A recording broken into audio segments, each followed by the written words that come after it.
Hello and welcome back to another video. So I'm really excited for this one because we are going to be sprucing up our window boxes with some spruce that we have foraged. You like that?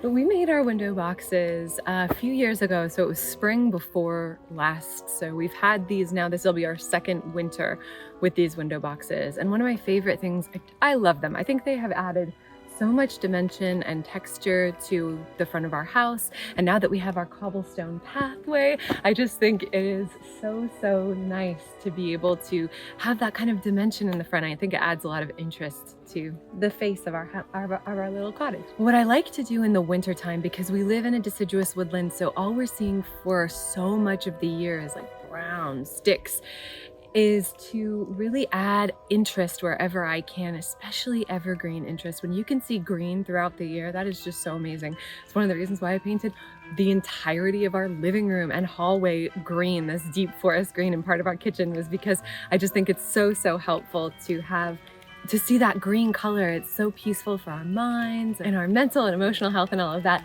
It's starting to rain a little bit, but that means that we're getting a warm day, which I'm so excited about. This is just such a gift in December to have a warm day. And the snow is starting to melt, so we'll see some plants here and there. But what I like to do in the winter time is to forage lots of really beautiful evergreens and then tuck them into the window boxes. That way throughout the year as we look outside, we're seeing green. And there's something about that that really feels peaceful and safe and cozy during the deep dark days of winter, especially here when the sun starts to set around 3:30-ish here on the side of the mountain. Usually, actually, it's been setting around 3. It's been getting dark. So anyway, what we're gonna do is we're gonna clear out all the annuals that are in there. I wanted to save that for this video, but now is really the only time we could do this. So I've been itching to get out here and do this. But now that the window boxes aren't totally frozen over and filled with snow, it'll be a lot easier to do that. But yeah, let's go ahead and jump in. I'm gonna cut down everything, pull out all of the annuals from this past year. It was beautiful. We had surefire white begonias and some coleus. I think next year we're gonna repeat the surefire white begonias, or it was a different type of begonia.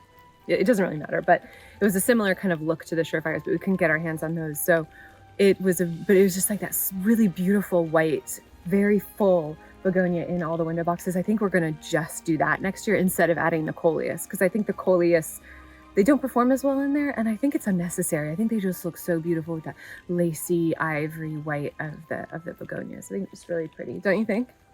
Yeah. So I think that'll be really nice. So we're gonna take all of those out, and then here's some of the evergreens that we have foraged. Let me show you. These really beautiful spruce. And then so we have those that are a little bit thicker and denser, and then we have these that are a little bit lacier. Can you see that difference? So thicker and then some lacier ones, and I think that combination is going to be amazing. We might add some ivory halo dogwood twigs in there. The red dogwood twigs might be really pretty, and then we'll just kind of see if we feel inspired to add other things maybe. So you ready to get started? We have to clean the windows as well, so we're gonna pull everything out, then wipe the windows down. I'll probably get on your shoulders for that, if that's all right. And then yeah, hopefully by the end of this we'll put a little pep in our step, and we'll have like a really nice Christmassy exterior, because all we've been doing is the interior of the house in terms of Christmas prep. Are you excited? Are you ready? All right, Burt's gonna help us out. Burt is my husband. Yep. He's our cameraman today. Okay. All right, let's get going.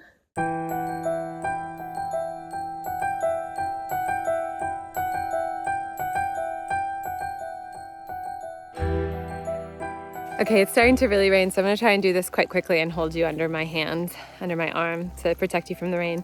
But we cleared out these two, and I just wanna show you what some of the begonias have done and what we're gonna be clearing off.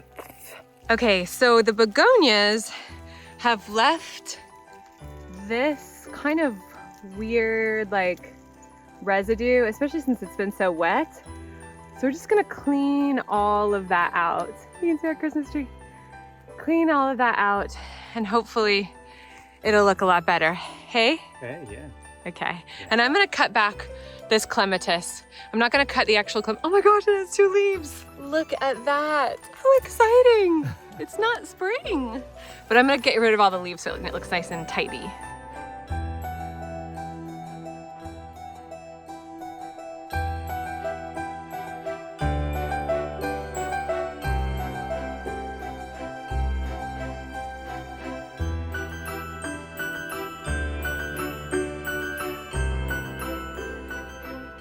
Okay, so here's our thicker one and here's our thinner one, and I just want to show you how I'm going to be doing this. So let me grab, we have our 2 cleaning shears. I couldn't find, we have a set of kitchen shears that are specifically for outdoor use, but I can't find them. I feel like we lost them at some point. Maybe when we were doing the path, I don't know. But so we have 2 other pairs of kitchen shears, so I'm using one of those. Don't tell Burt. So what I think I'm gonna do is just kind of alternate between these. And we have a lining. We just recycled some soil bags that we used at the beginning of the spring to create these. And I think it works really, really well. You can change out the lining as the seasons go, but we haven't found that we needed to change that out. These keep getting dirty every time I touch them. Okay, so I'm gonna go ahead and cut them pretty low. So let's try this, because we want them to be big enough to where you can still see them. And I think I'm gonna put them in between the lining. We're gonna have to re-wipe these down, ignore. I think I'm gonna put them in between the lining and the soil, like that. And we want them, yeah, maybe that high is good.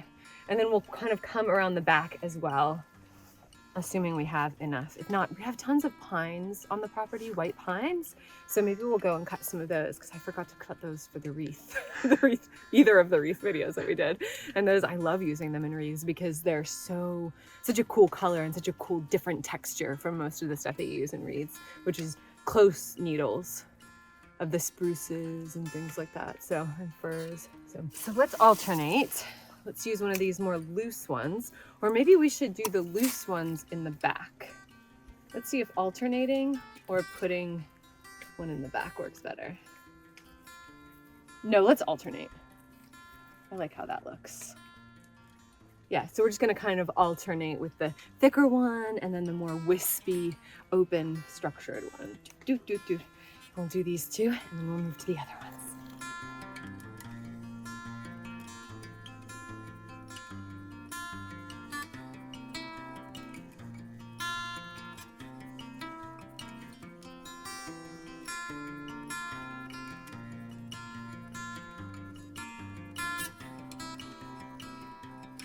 Okay, we are all done with these 2, and I am so happy with how it turned out.